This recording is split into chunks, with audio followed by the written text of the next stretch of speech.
Hello and welcome back. Today we are going to be making risotto style rice in our Instant Pot. The reason I say risotto style is because it is not a true risotto unless you are using an arborio rice as well as a very specific and time-consuming stirring technique.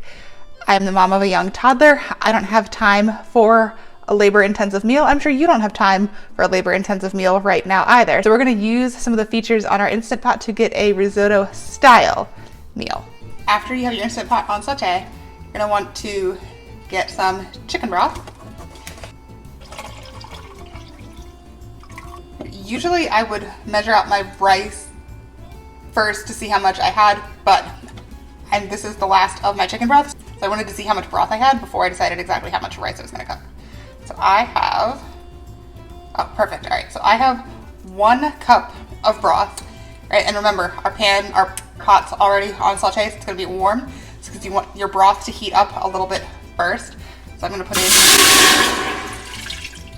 1 cup of broth. You could probably put the broth in and then hit sauté and let it heat so you didn't get that cool effect for camera, right? 1 cup of broth, and now I'm going to put in 1 cup of water. So I'm going to have 2 cups of liquid total. If you have 2 cups of broth, you could absolutely do it that way as well. This is your standard white rice from the grocery store. Again, our true risotto would be arborio rice, but right. This is a half cup that I'm using. So I'm gonna put 2 half cups for 1 cup since my other measuring cup is in the dishwasher right now. Give that a stir, make sure the rice is completely covered. You can see it's steaming, starting to boil. Now I have this frozen garlic herb chicken that I absolutely love. And one of the things I love about an Instant Pot is that you can cook from frozen. So I've got the rice started already. I'm gonna open this bag, throw in the amount of breast that I want for dinner, and I'm gonna be able to cook it all together all at once. And the garlic and the salt from this chicken is gonna help flavor our rice. These breasts are huge. So I'm gonna use 2 of them and then we'll have some leftovers. So let's just place out 1, 2. That's gotta be 2 breasts frozen together, right guys? It's really big. Okay, I'm gonna wash my hands, be right back.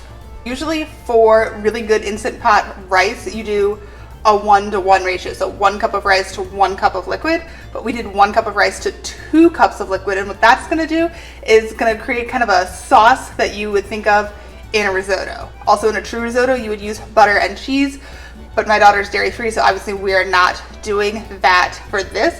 Although the first time I made this, my husband did think that I had used cream in it. It's just that the starch releases from the rice, and that's what's gonna give you that creamy texture. Next thing I'm gonna do is find the rice feature on the Instant Pot. So you can see that it is right over here. So I'm gonna spin, I'm gonna spin my dial towards it. I don't remember on the other models, but I know at least on the Ultra, if you're on one feature, you have to hit cancel before you can move on to the next feature. So we hit cancel from our sauté,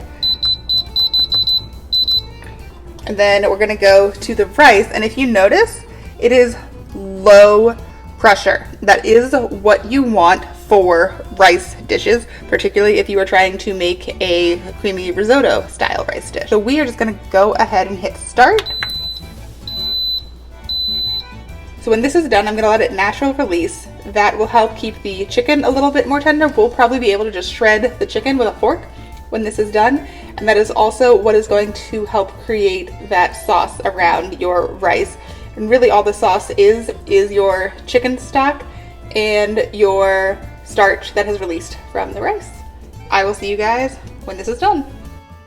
And here is our final risotto style dish. The chicken shredded super easily with a fork, and it was delicious. While it does look a little bit bland, you could add some parsley for garnish for a little bit of pop of color.